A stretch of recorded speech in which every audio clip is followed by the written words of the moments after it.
you see these people very well. What these guys are doing today happened then. And that is what has called for me to tell you, we are not going to get anything new.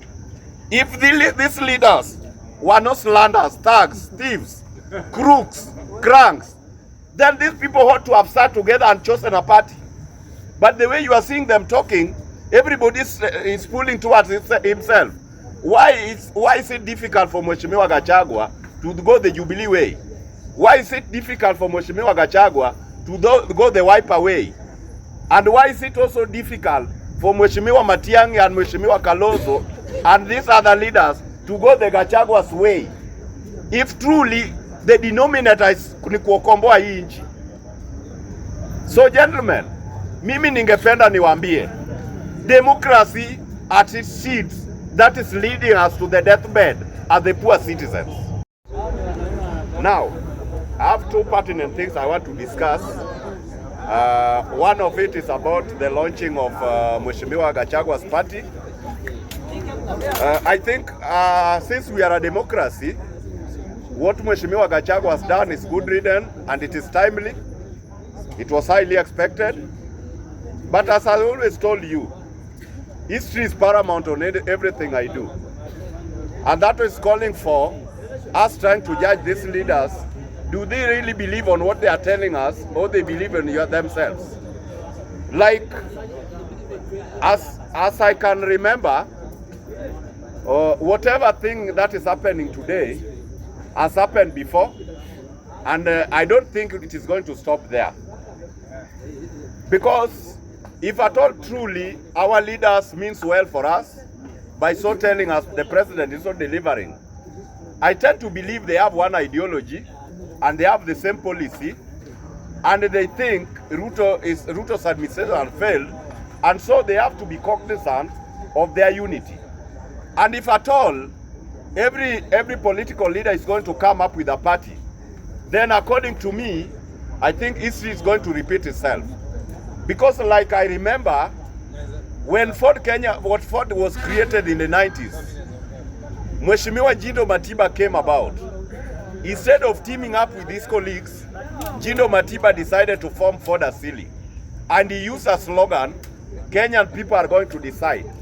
The same narrative, Mheshimiwa Mutai Ngunyi did use it, that we have tyranny of numbers. So basically, I think Kenyans, we are missing the point at some point. Because if tyranny of numbers and Kenyans are going to decide is anything to go by, pasipo kuambiana what ideologies do it stand for, that is going to propel this country to the next level, then I think we are lying to one another. So that is calling for pragmatic leaders to think of tyranny of brains. We need to think of brains and not numbers. Talking about the democratic of the new citizen party of Mheshimiwa Gachagua, I think history is repeating itself. Gachagua has formed a party that Matiba also formed then. They didn't see the need of working together with the already existing parties. The same thing are applicable today. I've seen Mheshimiwa Malala being enjoined as the deputy party leader. The same thing Sikuku did then. So according to me, history is repeating itself, and I don't expect different results. And let me tell you, I've always told you Ruto is above the game. I'm not saying it blindly, neither am I a psychopath. But as you see the events are unfolding, Ruto is an alumni of Mheshimiwa M1, that is Moi then, and equally graduated to be an alumni of Raila Amolo Odinga. If you see these people very well, what these guys are doing today happened then. And that is what has called for me to tell you, we are not going to get anything new. If these leaders were not slanders, thugs, thieves, crooks, cranks, then these people ought to have sat together and chosen a party. But the way you are seeing them talking, everybody is pulling towards himself. Why is it difficult for Mheshimiwa Gachagua to go the Jubilee way? Why is it difficult for Mheshimiwa Gachagua to go the Wiper way? And why is it also difficult for Mheshimiwa Matiang'i and Mheshimiwa Kalonzo and these other leaders to go the Gachaguas way? If truly the denominator is kukomboa hii nchi.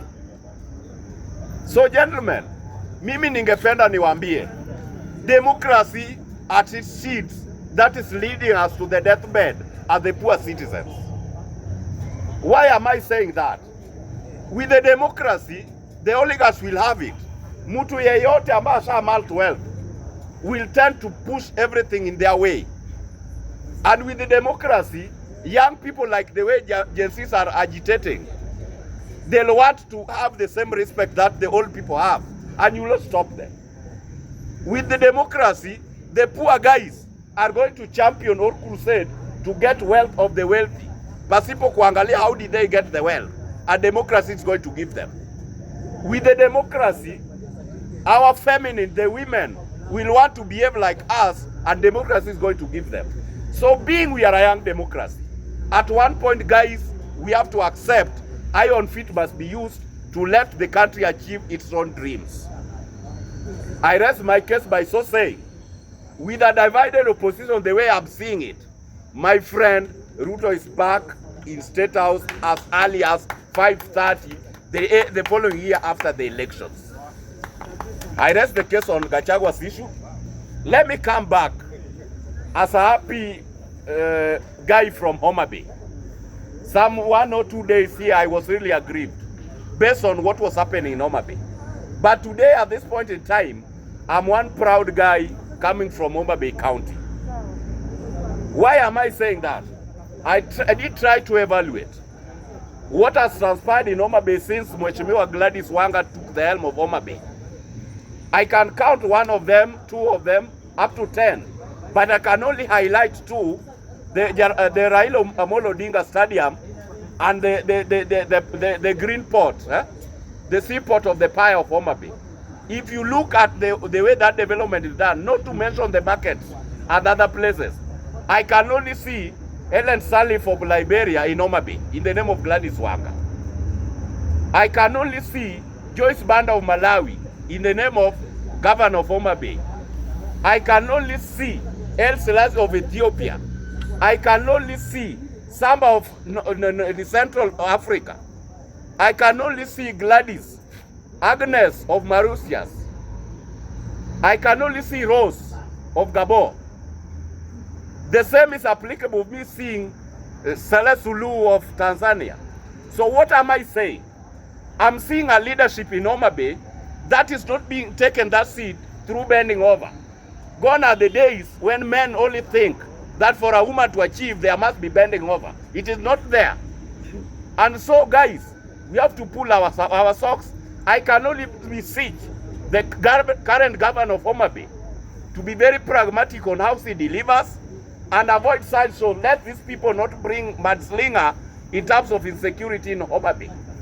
And so, let her take time and courage and work with a lot of trust with this deputy. Let Mheshimiwa Magwanga work with a lot of trust under that woman. Thank you very much, guys. Be blessed. Thanks for your attention. Nimechukua nafasi kuwashukuru. God willing, let's proceed from there. Thank you.